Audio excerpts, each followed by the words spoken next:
Assalamualaikum warahmatullahi wabarakatuh. Perkenalkan, nama saya Siti Aisyah, NPM 18606013, lokal A1, angkatan 2018. Nah, di sini saya akan menjelaskan mengenai teori BK di Taman Kanak-kanak. Adapun materi yang saya ambil yaitu pendekatan rasional emotif behavior terapi. Yang pertama saya akan menjelaskan masa kanak-kanak. Nah, masa anak usia dini merupakan periode kritis dalam perkembangan anak. Dalam upaya mencerdaskan anak, sewajarnya dilakukan sedini mungkin agar anak tumbuh dan berkembang sebagai individu yang cerdas, baik secara intelektual, emosi, maupun spiritual. Nah, untuk itu secara dini pula orang dewasa perlu memahami dan membimbing anak agar berbagai aspek perkembangan dapat tumbuh dan berkembang secara optimal. Nah, yang kedua itu ada pengertian bimbingan dan konseling pada anak usia dini. Bimbingan dan konseling pada usia dini merupakan upaya pemberian bantuan yang dilakukan guru atau pembimbing terhadap anak usia dini agar anak tumbuh dan berkembang secara optimal serta mampu mengatasi permasalahan yang dihadapi. Jadi dengan adanya guru BK di TK itu dapat membantu siswa yang memiliki permasalahan, dari permasalahan yang berat maupun permasalahan yang ringan yang tidak dapat diselesaikan dengan sendirinya.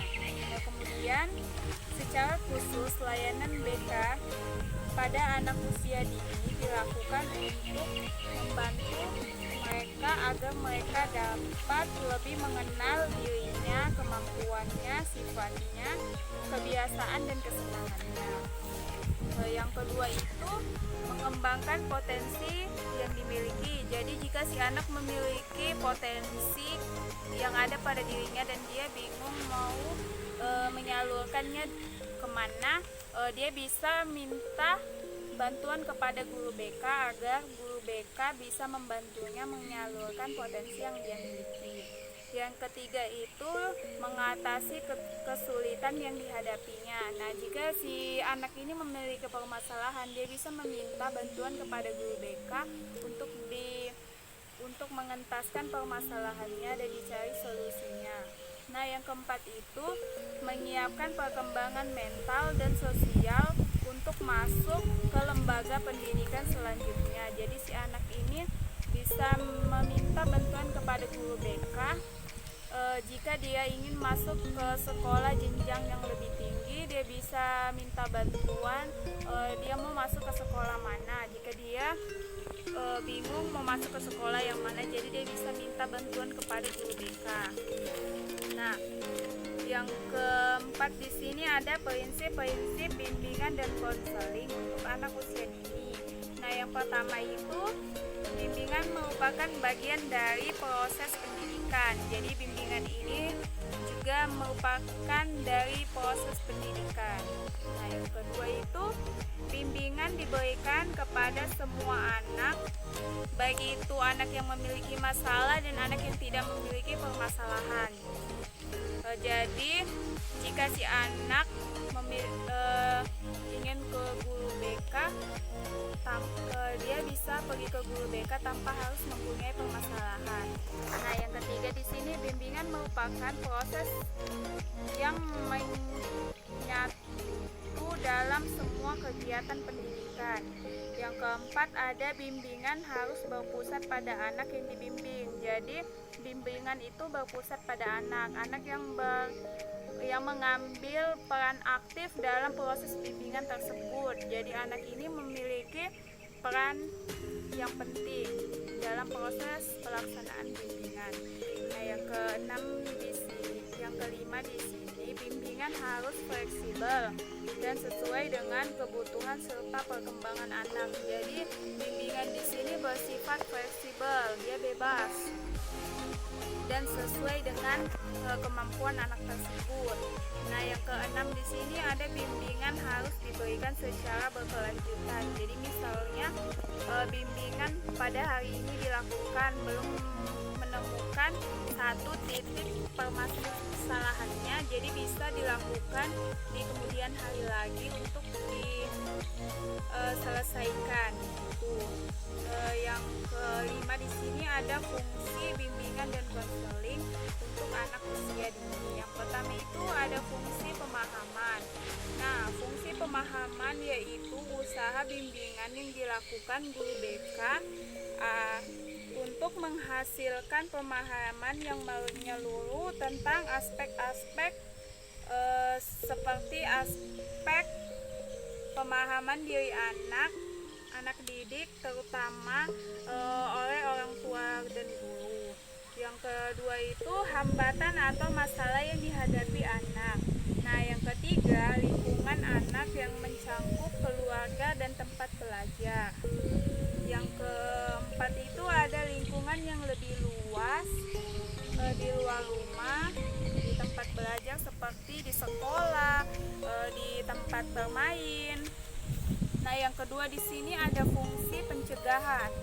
Fungsi pencegahan yaitu usaha bimbingan yang menghasilkan tercegahnya anak dari berbagai permasalahan yang dapat mengganggu, menghambat, dan menimbulkan kesulitan dalam proses perkembangan.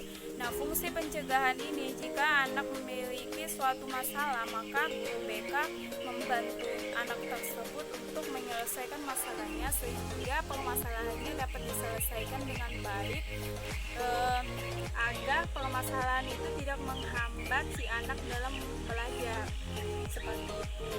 Nah, yang ketiga di sini ada fungsi perbaikan, di mana fungsi perbaikan adalah usaha bimbingan yang menghasilkan terpecahnya berbagai permasalahan yang dialami oleh anak didik. Yang ketiga itu ada fungsi perbaikan, di mana fungsi perbaikan adalah usaha bimbingan yang menghasilkan terpecahnya berbagai permasalahan yang dialami oleh anak didik. Nah, fungsi pencegahan di sini fungsinya itu menyelesaikan permasalahan yang anak itu miliki, sehingga permasalahannya dapat terselesaikan dengan baik dan tidak dapat menghambat proses perkembangan anak tersebut. Nah, yang keempat di sini adalah fungsi pemeliharaan dan pengembangan, di mana fungsi pemeliharaan dan pengembangan yaitu usaha bimbingan yang menghasilkan terpeliharanya dan berkembangnya berbagai potensi dan kondisi positif anak didik dalam rangka perkembangan dirinya secara mantap dan berkelanjutan. Nah, di sini maksudnya yaitu si anak dapat menyalurkan potensi yang dia miliki pada tempatnya. Nah, yang kemudian selanjutnya ruang lingkup bimbingan untuk anak usia dini. Yang pertama itu adalah bimbingan pribadi dan bimbingan sosial. Bimbingan ini dimaksud untuk mencapai tujuan dan tugas perkembangan pribadi dan sosial anak dalam mewujudkan pribadi yang mampu menyesuaikan diri dan bersosialisasi dengan lingkungan secara baik. Bimbingan ini juga dapat membantu anak dalam memecahkan masalah-masalah yang ia hadapi, baik itu masalah pribadi maupun masalah di dalam sosialnya. Nah, yang kedua itu ada bimbingan belajar. Nah, bimbingan belajar ini merupakan yang diarahkan untuk membantu para anak dalam menghadapi dan memecahkan masalah-masalah serta mencapai tujuan dan tugas pengembangan pendidikan melalui kegiatan bermain sambil belajar yang menangkap pengembangan kemampuan dasar dan pembentukan perilaku. Nah, yang ketiga di sini ada bimbingan karir. Bimbingan karir yaitu bimbingan yang membantu anak dalam perencanaan, pengembangan, dan pemahaman masalah-masalah karir seperti pemahaman terhadap jabatan dan tugas tugas-tugas belajar. Kemudian di sini ada ruang lingkup layanan BK. Bimbingan bagi anak usia dini terdiri atas 5 bentuk, yaitu yang pertama ada layanan pengumpulan data. Layanan pengumpulan data ini untuk menjaring informasi-informasi yang diperlukan guru atau pembimbing anak usia dini dalam memahami karakteristik, kemampuan, dan permasalahan yang mungkin dialami oleh anak. Nah, data ini tuh sangat penting buat guru BK. Yang kedua itu layanan informasi, yaitu layanan yang untuk memberikan wawasan dan pemahaman baik untuk anak maupun untuk orang tua. Untuk anak usia dini yang relatif masih muda, masih sangat sedikit informasi atau pengetahuan yang diketahui dan dipahami oleh si anak. Sebaliknya bagi orang dewasa, melalui layanan informasi ini diharapkan dapat menambah wawasan khususnya yang berkaitan dengan tumbuh kembang anak. Yang ketiga di sini ada layanan konseling, yaitu untuk memberikan bantuan bagi anak yang memiliki permasalahan, baik permasalahan ringan maupun permasalahan yang berat. Nah, yang keempat di sini ada layanan penempatan, di mana layanan penempatan ini yaitu layanan bimbingan yang memungkinkan anak memperoleh penempatan yang tepat sesuai dengan kondisi dan potensi yang ia miliki. Melalui layanan ini, anak juga dapat berada pada posisi dan pilihan yang tepat. Nah, yang terakhir di sini ada layanan evaluasi dan tindak lanjut.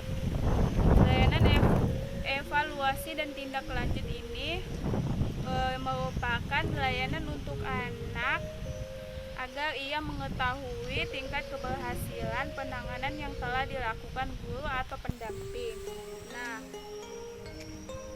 ukuran keberhasilan suatu layanan ini dapat dilihat dari seberapa jauh perubahan tingkah laku anak. Nah, itu saja yang mungkin bisa saya sampaikan. Kurang dan lebihnya saya mohon dimaafkan. Wassalamualaikum warahmatullahi wabarakatuh.